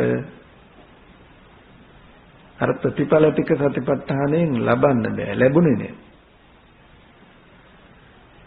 ඒ නිසා මේ ආනිසංස ටික ලබන්න මේ ජීවිතේදීම ඊට අදාළ ඉද බික්ඛවේ බික්ඛු මේ ශාසනයේ මහාන කියන තැනට මම යා යුතු වෙනවා. යන්න නම් මෙන්න මේ වැඩපිළිවෙල ජීවිතයට එකතු වෙලා තියෙනවා. අපි ඒ ගැන ඊට වඩා යමක් මේ වෙලාවේ කතා කරන්නේ ඒ ගැන තම තමන්ගේ කතා බහ සාකච්ඡාවන් තුළ තව දුරටත් ඒ අදහස විසඳ ගන්න විමස ගන්න අපි ඉඩකඩ තියෙනවා. එතකොට ඒ බඳු ක්‍රියාකාරී ජීවිතයක් ගොඩනගා ගත්ත කෙනෙක්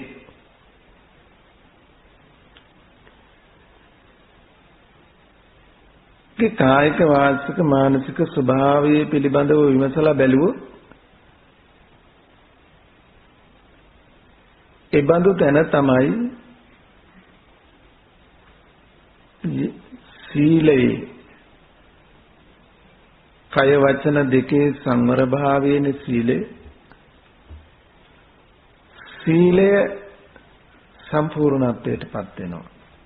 කාය වාක් ක්‍රියාකාරකම් දෙහිමි. අප්‍රසන්නං වා පසාදාය පසන්නං වා බියෝ භාවාය. අප්‍රසන්න වූවන්ගේ ප්‍රසාදයේ පිණිසද ප්‍රසන්න වූවන්ගේ වැඩි ප්‍රසාදයේ පිණිසද හේතු වෙන ක්‍රියාකාරකම්. එතකොට මේ බඳු ක්‍රියාකාරකම් වල යෙදෙන මනසද එහා සමග සංසිඳීමටපත් වෙනවා. දැන් අවශ්‍ය කරන මූලික සුදුසුකම, ඒ කියන්නේ මෙතර ඉවුරට පැමිණි බව කියවෙනවා. මේ තුල චරණ ධර්ම යම් තැනකට යා යුතුද, එතනට ගිහිල්ලා රැඳිය යුතුද, ඒ යන්නත් යම් තැනක රැඳෙන්නත් ඕන කරන්නේ තටු. gediya ළඟට යන්නත් gediya ළඟ පිහිටා සිටින්නත් ඕන කරන්නේ තටු. චරණ ධර්ම. දැන් අවශ්‍ය තැනට එන්න පුළුවන් වෙලා තියෙනවා. දැන් ආපු තැන පිහිටලා ඉන්න ඕන. එතනින් එහාට පූර්ණ වැඩපිළිවෙල එහා බැඳෙනවා සතිපට්ඨාන සූත්‍රය හරහා. මේ අදහසමයි තවදුරටත් තහවුරු කරන්නේ සතින් උපට්ඨපෙත්වා කියන තැනින්. සිහිය පිහිටුවා ගන්නවා කියන තැනින්. ආතාපි කෙලස් තවන වීරිය. කෙලස් තවන වීරිය.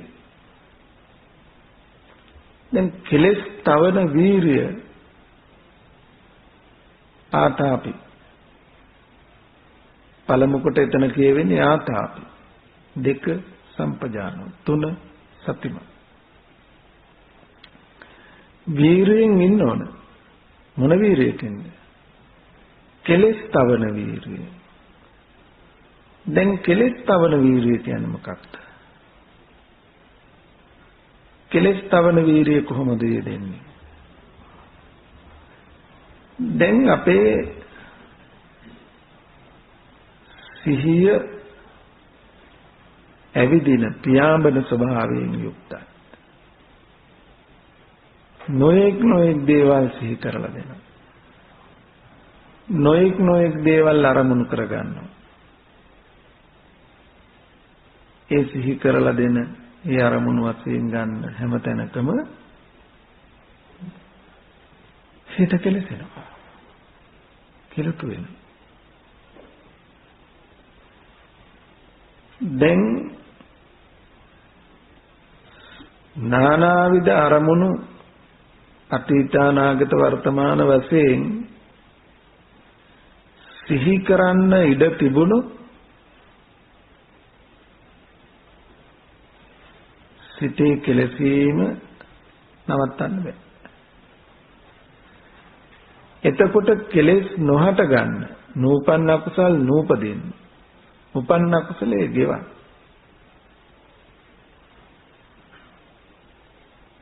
මොකක්ද අපි කළ යුත්තේ? දැන් අපි සතින් උපට්ඨපෙත්වා සිහිය පිහිටුවා ගත්ත කියන තැනින් ගන්න අදහස විමසලා බැලුවොත් මෙතෙක් කලක් සිහිය ඇවිදිමින් විවිධ අරමුණු සොයමින් සිත කෙලෙසු අපිලුතු කළා. දැන් ඒ ඇවිදින හිතට ඇවිදින්න නොදී පියාඹන හිතට පියාඹන්න නොදී එක තැනක තැබුවා කියලා කියන්නෙම කෙලෙස් වලට කෙලෙසින්න තියෙන ඉඩට වැටබැඳා. එතකොට ඔය වෙත කඩාගෙන යන්න නොදී සති නිමිත්තෙහිම සිහිය පවත්වන්න වීරිය කරනවා කියන තැනින් නූපන් කෙලෙස් නූපදවන්නට උපන් ක්ලේශ ධර්මයන් ප්‍රහාණය කරන්නට නූපන් කුසලයේ උපද්දවන්න උපන් කුසලයේ වඩවන්නට දායක වෙලා තියෙනවා. එහෙමනම් දැන් අපිට අර සතෝච සම්පජානෝ කියන තැනින් අදහස් කරගත්ත අර්ථයේ තවදුරටත් සැහැල්ලු වෙලා තව පැත්තකින් ගැඹුරු වෙලා දියුණු වෙලා අපට දැන් ඇවිල්ලා තියෙනවා කය වචනය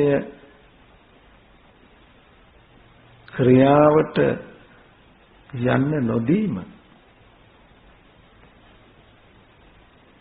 කිසියම් ආකාරයක රැඳවුමක් පවත්තන අවස්ථාවක්.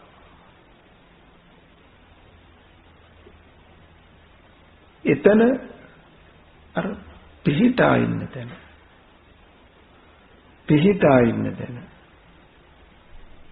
පිහිටලා ඉන්න පුළුවන් හැකියාව හදාගන්න. මෙතෙක් කල් තුනේ පාවෙන ඇවිදින ගතිය. දැන් පිහිටන ගතිය. නැවැත්මක් හදාගන්න.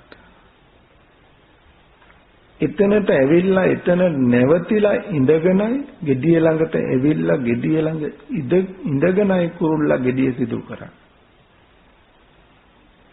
gediya ළඟට ඇවිල්ලා gediya ළඟ රැඳෙන්න තටු නොතිබුණොත් හොටෙන් කල යුත්තේ කරන්න බෑ.